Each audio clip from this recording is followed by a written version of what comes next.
एका वेगळ्या वातावरणामध्ये या ठिकाणी साजरा पक्षाचे अध्यक्ष राज्याच्या उपमुख्यमंत्री सुनेत्राबाईंनी पक्षाचे कार्याध्यक्ष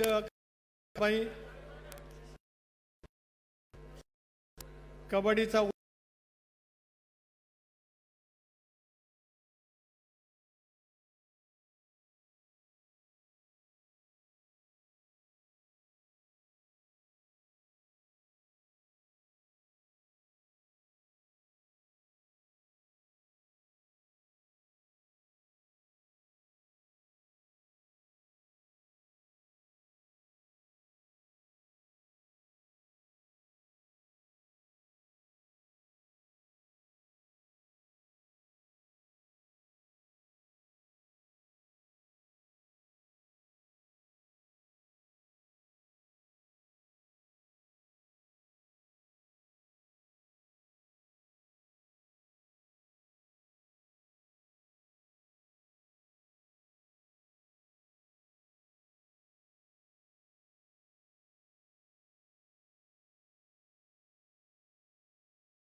विधिमंडळातील माझे सर्व सन्मान्य सहकारी, यापूर्वी विधिमंडळामध्ये ज्यांनी नेतृत्व केलं सर्व सन्मान्य माजी आमदार,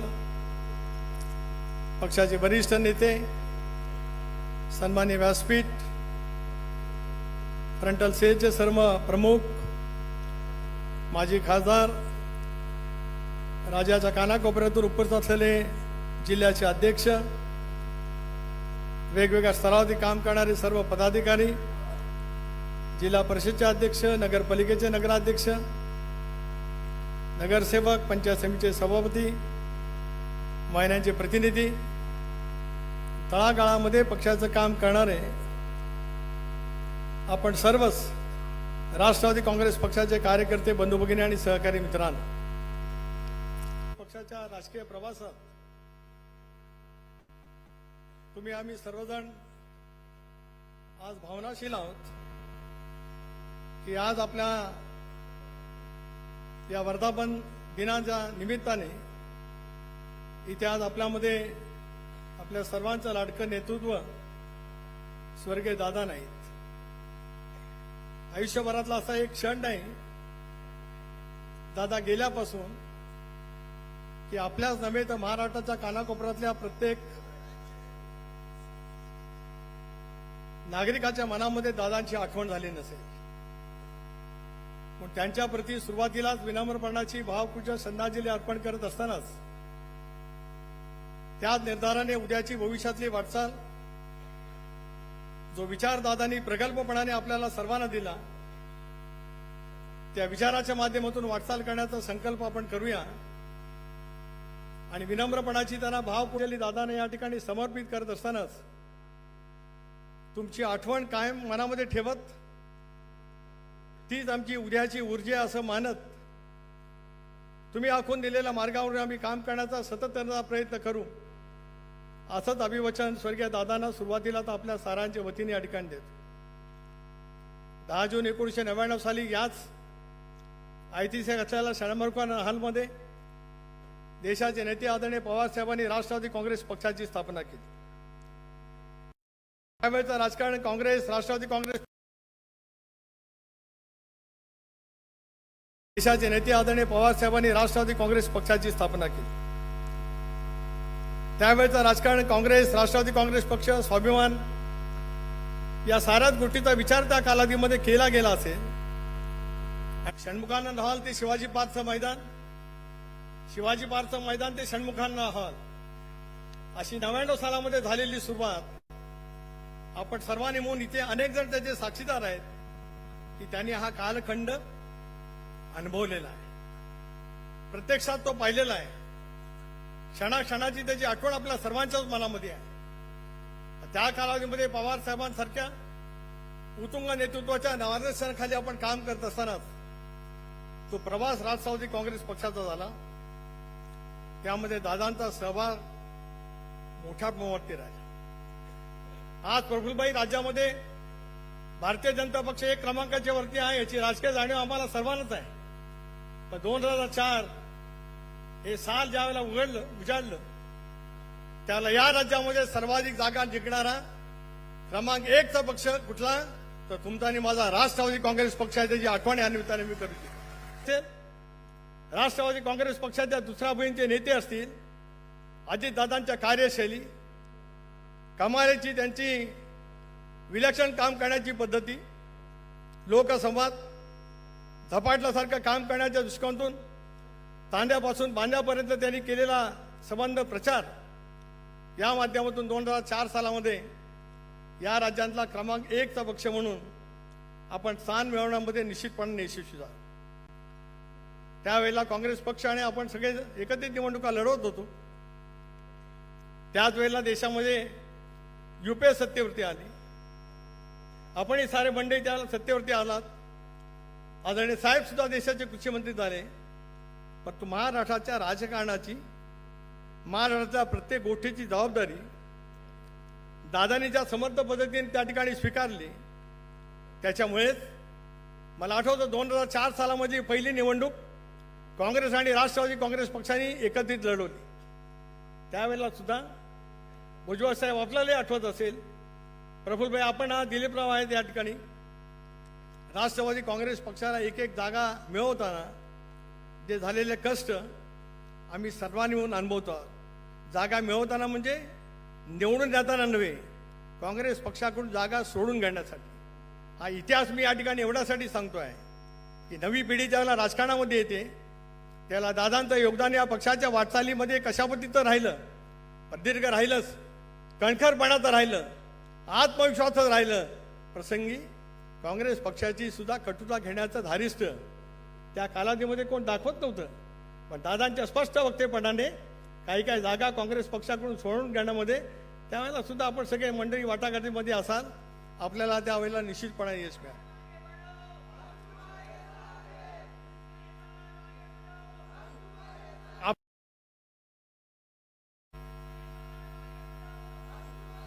आपल्याला ती वाटचाल आपण करत आलो.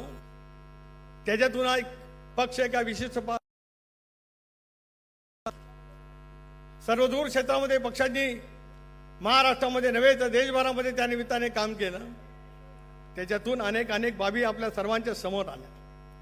अनेक वेळेला त्या कालावधीमध्ये सुद्धा म्हणवलं गेलं की पश्चिम महाराष्ट्राच्या 3.5 जिल्ह्यापुरता सीमित असलेला पक्ष आहे असंही म्हटलं गेलं. 2004 सालामध्ये विदर्भातून सुद्धा जास्तीत जास्त जागा निवडून आणण्यामध्ये आपल्याला यश मिळालं. मराठवाडा असेल, उत्तर महाराष्ट्र असेल, विदर्भ असेल, कोकण असेल, मुंबई असेल, या सगळ्यातून आपण चांगल्या विधानसभेच्या जागा निर्वाचित करण्यामध्ये आपल्याला यश त्या ठिकाणी मिळू शकतो. 2009 मध्ये त्या निमित्ताने आपण सामोरं त्या ठिकाणी गेलो. त्यावेळेला सुद्धा यश त्या कालावधीमध्ये सुद्धा मिळालं. कदाचित 2004 सालामध्ये सर्वाधिक जागा राष्ट्रवादी काँग्रेस पक्षाने क्रमांक 1 च्या मिळवलेल्या होत्या.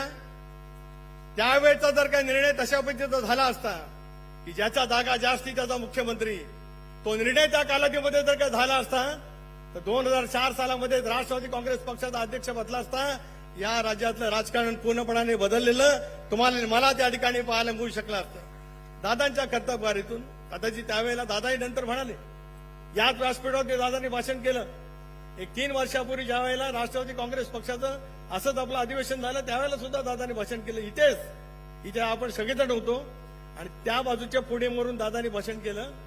2004 सालामध्ये राष्ट्रवादी काँग्रेस पक्षाने मुख्यमंत्रीपद घेतलं असतं, भले भुजबळ साहेब झाले असते, अन्य कोण नेते त्या ठिकाणी झाले असते, पण महाराष्ट्रामध्ये राष्ट्रवादी काँग्रेस पक्षाचं क्रमांक 1चं स्थान कोण कधी हिरानगवू शकलं नसतं.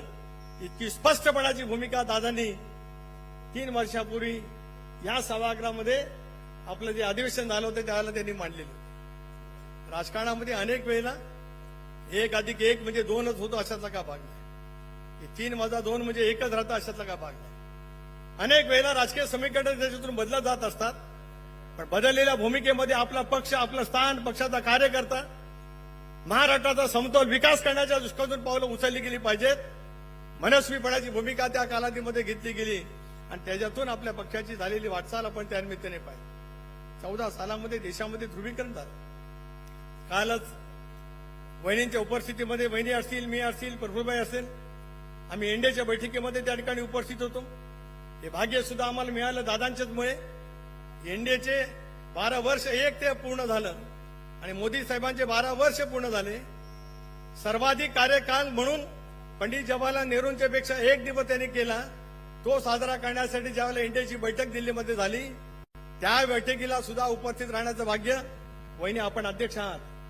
आपल्यामुळे मी असेल, प्रफुल्लभाई असेल, आम्हाला जे मिळालं याच्या पाठीमागे दादांनी दाखवलेली त्यागाची, समर्पणाची भूमिका होती, हे मला आवर्जून या ठिकाणी सांगा.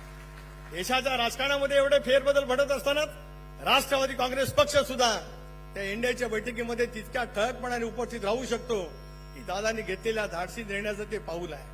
अधिक तपशिलामध्ये त्या निमित्ताने मी जाऊ इच्छित नाही. 14ला काय झालं, राज्यामध्ये सत्तांतर झाल्याच्या नंतर राष्ट्रवादी काँग्रेस पक्ष सुद्धा कदाचित सत्तेमध्ये सहभागी होऊ शकले. 16ला सुद्धा होऊ शकणार होता, झालं नाही. 19ला सुद्धा निकाल लागले, त्यावेळेला सुद्धा कदाचित होऊ शकणार होता, पण होऊ शकला नाही. पण मला असं वाटतं, याचा उल्लेख आम्ही अनेक वेळेला वारंवार त्या निमित्ताने केला की 19 सालामध्ये दादाने जो निर्णय घेतला, पण दादा ते नेहमी वाक्य खोडत आले. पाठ म्हणजे 8 वाजता नव्हे, 8 वाजता 8:30 वाजता झाली ती शपथ. पाठ म्हणजे दादांच्या शब्दात 4 वाजता. आपल्याला सर्वांनाच 8 वाजता पाठ वाटते, ती भाग सोडून द्या. पण तो जर काय निर्णय त्या कालावधीमध्ये तसाच्या तसा झाला असता, आजही राष्ट्रवादी काँग्रेस पक्षाचं स्थान जसं 2004 सालामध्ये राष्ट्रवादी काँग्रेस पक्षाने मुख्यमंत्री पदाचा निर्णय घेतला असता, तशाच पैकी निर्णयाची प्रक्रिया त्या कालावधीमध्ये 19 सालाच्या नंतर या महाराष्ट्राने सुद्धा निश्चितपणाने अनुभवली असती. पण तो नियतीच्या मनामध्ये कदाचित ते नसेल. नंतर राज्यामध्ये सुद्धा महाविकास आघाडीचं सरकार आलं. त्याच्यातही एकनाथराव शिंदे साहेबांनी एक धाडसी निर्णय घेतला, त्याच्यातून बदल झाला. आज माणसं वेगवेगळ्या पैकी टीका टिप्पणी करतायत. दिलीपराव तुम्ही साक्षीदार आहेत. इथे सगळे आमदार या ठिकाणी बसले जे मागच्या टर्ममध्ये आमदार होते. सर्वांचीच बैठक प्रफुल्लभाई अजितदादांच्या ऑफिसमध्ये झाली आणि त्यावेळेला राष्ट्रवादीच्या घड्याळाच्या चिन्हावरती निवडून आलेल्या सगळ्याच आमदारांनी एक पत्र लिहिलं पवार साहेबांना की सत्तेमध्ये आपण सहभागी असलं पाहिजे. जे आज पोपटासारखे बोलतायत, ज्यांना काय टीका करण्यासाठी दुसरं काही साधन राहत नाही, ते त्या निमित्ताने त्या ठिकाणी बोलतायत. पण सत्तेमधल्या सहभागामध्ये तो कागद कदाचित कधीतरी शोधून काढा, त्याच्यावरती पहिली काढण्याची सही होती, ते पण आपल्याला बघायला मिळेल. पण दोष सतत दादांच्याकडे देण्याचा प्रयत्न दुर्दैवाने त्या कालावधीमध्ये झाला. आणि म्हणूनच स्वर्गीय चव्हाण साहेब महाराष्ट्राचे शिल्पकार, पहिले मुख्यमंत्री, बहुजन समाजाचा व्यापक हित साधायचा असेल तर सत्तेमधला तुमचा सहभाग असला पाहिजे, हा विचार मनामध्ये ठेवत एनडीएमध्ये सहभागी होण्याचा निर्णय त्या कालावधीमध्ये घेतला. दादा भुजबळ साहेब असतील, प्रफुल्लभाई असतील, मी असेल, हसन मुश्रीफ असतील, दिलीपराव वळसे पाटील साहेब असतील, धनंजय मुंडे असतील, रामराजे नाईक निंबाळकर नाईक ते असतील, त्यावेळेचे विधिमंडळातील सर्व आमदार, त्याच्यातले बहुतांश आमदार पुन्हा एकदा या व्यासपीठात उपस्थित आहेत. सर्वांनी त्या कालावधीमध्ये धाडसी निर्णय घेतला आणि 3 जून 2 जुलै असा फरक ऐकायला मिळालाच पाहिजे. कारण कार्यकर्ता किती सतर्क आहे याची काहीतरी टेस्ट केस झाली पाहिजे. मी जून एवढ्यासाठीच बोललो की आपापे जुलै बोलतील. तो ऐतिहासिक निर्णय केवळ घेण्याचं धाडस अजितदादा सारखे दाखवू शकत होते, कुणी त्या कालावधीमध्ये दाखवलं नाही. आणि म्हणून एनडीए मधला आपला सहभाग त्या कालावधीमध्ये निश्चितपणे झाला. टीका टिप्पणी झालीच, वैचारिक दृष्ट्या झाली, अनेक वेळेला वेगवेगळ्या पैकीचं बोललं गेलं. कदाचित छातीवरती दगड ठेवत दादाने तो राजकीय निर्णय घेतला असेल, तो त्यांच्या व्यक्तिशा कारणासाठी नव्हता. अनेक वेळेला त्या संदर्भामध्ये सुद्धा वेगवेगळ्या पद्धतीनं बोललं गेलं. पण बहुजन समाजाच्या व्यापक हितासाठी आणि महाराष्ट्राच्या प्रगतीपथासाठी मोदी साहेबांच्या नेतृत्वाखाली एनडीएमध्ये सहभागी होणं, या सरकारमध्ये, राज्याच्या सरकारमध्ये सहभागी होणं आणि त्याच्यातून शिवशाहू फुले आंबेडकरांची सामाजिक समता, धर्मनिरपेक्ष विचार जतन करत ज्या विचारधारेवरती गेले 40 वर्ष आम्ही राजकीय वाटचाल करत आलो, तो विचार सोबत घेतच एनडीएमध्ये होण्याचा क्रांतिकारी निर्णय, क्रांतिकारी हा शब्द मी योग्य रीतीने या ठिकाणी वापरतो. आणि ज्यावेळेला क्रांती होते वैचारिक क्रांती होते, पक्षामध्ये क्रांती होते, त्यावेळेला त्या शब्दाला क्रांती ज्या ठिकाणी म्हटली जात असते, तो क्रांतिकारी निर्णय दादांच्या नेतृत्वाखाली त्या कालावधीमध्ये घेतला गेला आणि सत्तेमधला आपला सहभाग आपण सर्वांनी म्हणून अनुभवला. लोकसभा आली, लोकसभेच्या निवडणुकीचे निकाल लागले, एनडीएला अपयश आलं महाराष्ट्रामध्ये, आपल्याला अपयश त्या ठिकाणी आलं. पण पुन्हा एकदा विधानसभेला खणखरपणाने सामोर जाण्याच्या दृष्टिकोनातून त्यावेळीचे मुख्यमंत्री शिंदेसाहेब असतील, उपमुख्यमंत्री असतील, पण दादांचा सहभाग त्याच्यातला ठळकपणाने राहिला. दादांनी अनेक राजकीय विक्रम केले. दादांच्या नेतृत्वाखाली अर्थमंत्री म्हणून त्यांनी जे जे काही अर्थसंकल्प या राज्यामध्ये मांडलेत, त्याच्यातील सर्वाधिक चंद्र सूर्य तारे असेपर्यंत एक निर्णय कायम राहील लोकांच्या स्मरणामध्ये, लाडकी बहीण योजना तुमच्यानी माझ्या दादांनी सभागृहामध्ये घोषित केली. त्याचा राष्ट्र अभिमान राष्ट्रवादी काँग्रेस पक्षाचे कार्यकर्ते म्हणून आपल्याला क्षणाक्षणाला त्या ठिकाणी येतोय. सपाटाने विलक्षण पद्धतीने राज्याच्या राजकारणामध्ये पूर्णपणाचा बदल झालेला पाहायला मिळाला. लोकसभेच्या निकालाच्या नंतर अनेक जण आपल्याला सोडून जायला, पक्ष रिकामा होईल अशी भाकीता अनेकांनी त्या कालावधीमध्ये केली. अनेकांना मी सांगत होतो नाही, दादा सुद्धा एक चमत्कार करणार नेते. आता दादांचंच पर्व सुरू आहे असं आम्ही त्यावेळेला बोलत आलो, परंतु अनेकांच्या मनामध्ये शासनकर्ता त्या कालावधीमध्ये होती. पण 59 पैकी 42-41 जागांच्या वरती निर्वाचित होत 72% स्ट्राईक रेट ठेवणारा राष्ट्रवादी काँग्रेस पक्ष विधानसभेच्या निवडणुकीमध्ये अभूतपूर्व असं यश त्या ठिकाणी मिळवलं. त्याचं श्रेय दादांना आणि महाराष्ट्राच्या जनतेला त्या ठिकाणी कार्यकर्त्यांचं आहेच.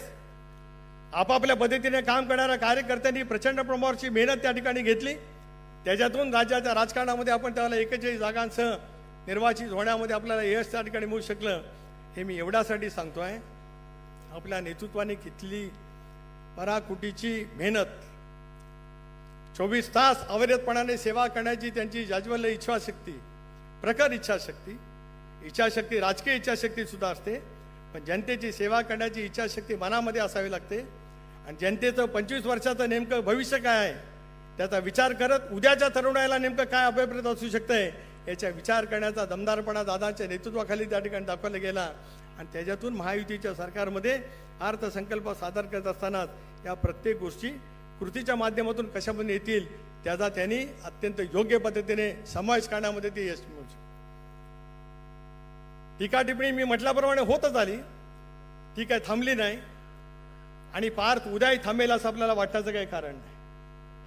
टीका ही होत राहील, पण टीकेच्या पलीकडे जनमानसामध्ये आमचं स्थान आहे आणि लोकांचं पाठबळ आपल्या पाठीमागे उभं आहे. मी सुद्धा गेले 41 वर्ष महाराष्ट्राच्या राजकारणामध्ये 85 सालापासून सक्रिय काम करतोय. अनेक महाराष्ट्रातल्या मोठमोठ्या नेतृत्वांचं झालेलं दुःखद निधन अनेकांनी पाहिलं, पण दादांचं अपघाती झालेल्या निधनाने उभा महाराष्ट्र ज्या पद्धतीने हळलला, महाराष्ट्रातल्या बाजारपेठा, तालुक्याच्या सर्वात थोडा ग्रामपंचायतीच्या स्तरावरती सुद्धा बाजारपेठा बंद करण्यासाठी राष्ट्रवादी काँग्रेस पक्षाचा कार्यकर्ता गेला नाही. त्या माणसाच्या त्या दुकानदाराच्या अंतःकरणातल्या भाव मनामध्ये आले की माझा दादा मी गमावलाय, आता माझं दुकान मला बंद केलं पाहिजे. हे अख्ख्या बाजारपेठेमध्ये महाराष्ट्राच्या भावना निर्माण झाली. तो कर्तृत्वाद नेते आपले होते, त्याचा आज या निमित्ताने मी उल्लेख करतो. हे कर्तृत्व एका दिवसाचं नव्हतं, दीर्घकाळ पद्धतीच्या केलेल्या कामाचं महाराष्ट्राने स्वीकारलेलं नेतृत्व कशा पद्धतीने होऊ शकत होतं. काही वेळेला अनेक गोष्टी अशा घडत असतात, माणसाचं महत्त्व कळायला उशीर होत असतो. दादांच्या त्या अकाली एक्झिटच्यामुळे महाराष्ट्राला नव्हेच देशभरामध्ये सुद्धा या नेतृत्वाच्या बद्दलचं किती कमालीचा आदर होता, किती विलक्षण पद्धतीचं त्यांच्याबद्दलची आत्मीयता होती, हे दुर्दैवी पद्धतीने आपल्याला त्या मधल्या कालावधीमध्ये अनुभवलं मिळालं. वहिनी, आज आम्ही सगळेजण आपले आभारी आहोत. आपण नेतृत्व स्वीकारण्याची आम्ही केलेली विनंती आपण मान्य केली. 4थ्या दिवशी उपमुख्यमंत्री या नात्याने आपला शपथविधी झाला.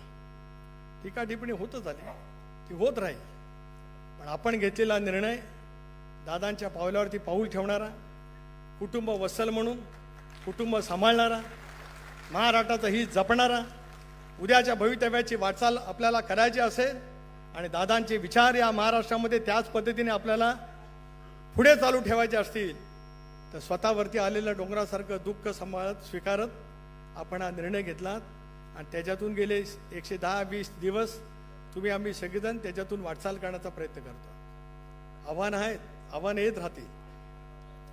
अनेक वेळेला वेगवेगळे प्रश्नचिन्ह त्या निमित्ताने निर्माण होत असतील, पण तुमचं आणि माझं कर्तव्य आहे की दादांच्या विना आज 27वा वर्धापन दिन साजरा त्या ठिकाणी करत असतानाच उद्याच्या भवितव्याची आपली गरज लक्षामध्ये घेता महाराष्ट्रातील धर्मनिरपेक्ष विचार, शिवशाहू फुले आंबेडकरांची सामाजिक समता ही सोबत घेत विश्वासाचं राजकारण जर का आपल्याला उभा करायचं असेल तर वहिनींच्या नेतृत्वाखाली उद्याची वाटचाल करणं आपल्या सर्वांच्या कर्तव्याची जबाबदारी आहे.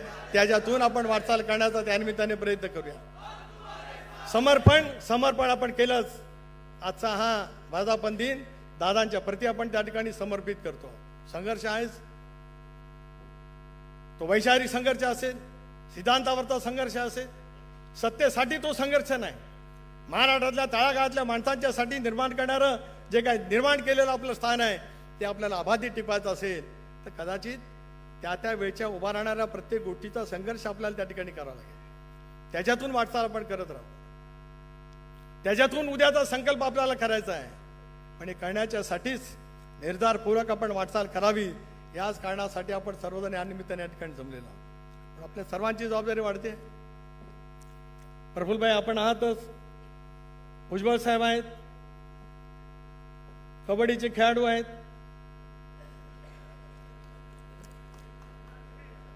भुजबळ साहेब सिने निर्माते आहेत, सिने कलाकार पण आहेत, कबड्डीचे खेळाडू आहेत. आता इथे बसलेल्या अनेकांना जर काय कबड्डी कळत असेल तर ते उत्तम चढाई करणारे खेळाडू आहेत, उत्तम कोपरा रक्षक आहेत, उत्तम मध्यरक्षक आहेत. चवड्यावरती पकड कशी करायची ती भुजबळ आणि एवढी कोणाला कळत नाही. आहेत ना मग त्यांची नका करू.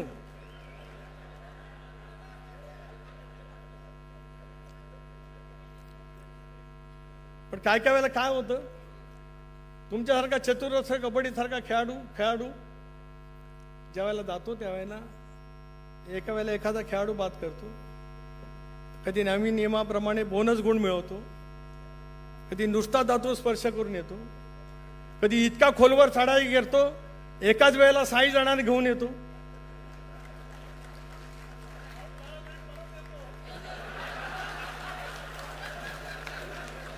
ते सांगतोय जरा ऐका. काय होतं माहिती आहे का, आऊट झालेल्या खेळाडूची अशी लाईन लागली असते. पहिला झाला का तो पहिला, मग तो दुसरा बाद झाल्यावर तो लगेच येत असतो. इथे 6 बाद झाले तरी हे पहिल्या जागेवरती बसायचे, 6वे बाद झाले तरी, कारण झाल्यावर हेच परत जाता येणार. ज्यांना कबड्डी कळते त्यांना ते कळतं. पण दुसरा एक त्याच्यातला कबड्डीच्या खेळातला आहे, हे असे इतके खोलवर चढाई करायला जाणार, एकदम खोलवर चढाई करायला जाणार आणि 7ही खेळाडू असताना तरी जाणार आणि एकाच वेळेला 7ही जाणार घेऊन येणार. पण काय काय होतं गुरुजी असं माहिती आहे काय, तुम्हाला जास्ती माहिती आहे कारण तुम्ही त्यावेळेचे मधू पाटील म्हणजे त्यावेळेचे मधू पाटील पहिले खेळाडू, ज्यांना मुंबईला कबड्डी माहिती असेल त्यांना माहिती असेल. हे काय करत आले, एका वेळेला 7ही बाद करत आले, एका वेळेला एक बाद करत आले. आणि काय वेळेला काय होतं, एकच खेळाडू समोर राहतो आणि चढाई करून खेळाडू दमलेला असतो. पण चढाई काढायला असं वाटत असतं मी 7 जणांना एका वेळेला बाद केलेला आहे, आता एकटाच राहिला, मी परत किती दमला असलो तर ते एकट्याला घेऊन ये. पण तसं होत नाही. तो एकटा ज्याला परत जातो त्याला तो राहिलेला एवढा चतुर असतो की ते ह्याला परत पकडून ठेवतो आणि तो त्या ठिकाणी बाद होतो. राष्ट्रवादी काँग्रेस पक्षाचं स्थान उद्याच्या कालावधीमध्ये याच पद्धतीने कोणी निर्माण करण्याचा प्रयत्न केला तरी बोनस गुणासहित पुन्हा एकदा त्या ठिकाणी चढाई करण्याचं बळ राष्ट्रवादी काँग्रेस पक्ष त्या ठिकाणी मिळवेल. याच्यात कोणाच्या मनामध्ये काय शंका आणण्याचं काय कारण नाही. रो बोले हम शतरंज के खिलाडी नाही आहे. म्हणजे शिवसेनेत असताना मनोहर जोशींना 2दा मुख्य महापौर होताना आलं, सुधीर भाऊंना नाही होता आलं, दत्ताजी नालावडे साहेबांना होता आलं, पण 2दा महापौर झाले. मग कोणाचं चेकमेंट तुम्ही केलं ते तुम्हाला माहिती, आम्हाला कोणाला माहित नाही. पण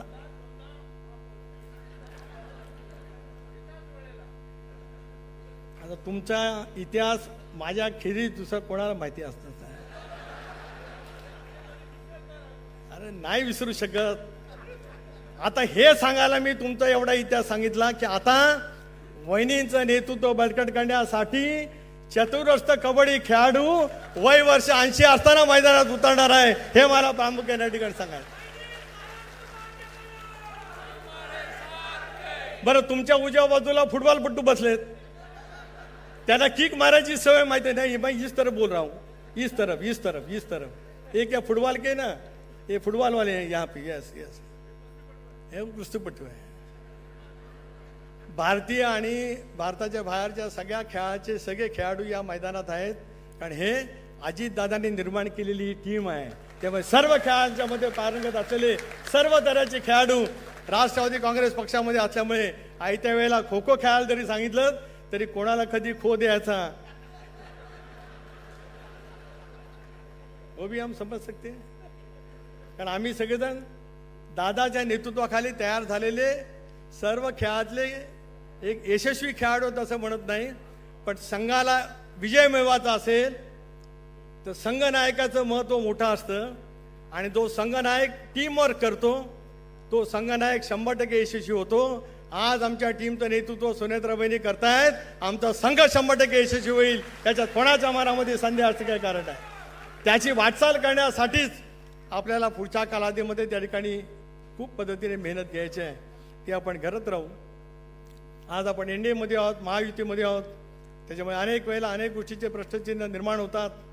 आपल्या विचारधारेवरती प्रश्नचिन्ह निर्माण करण्याचा प्रयत्न त्यानिमित्ताने केला जात असतो, पण ढोबळ मनाने घेतलेल्या विचाराशी पायीक राहत, त्याच विचाराशी ठाम राहत, उद्याच्या भवितव्यातली आपल्याला वाटचाल त्या ठिकाणी करायचं आहे.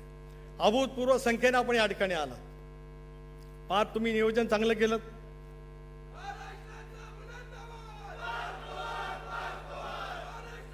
आणि हे सगळं सभागृह पूर्णपणाने या ठिकाणी भरलेलं आहे.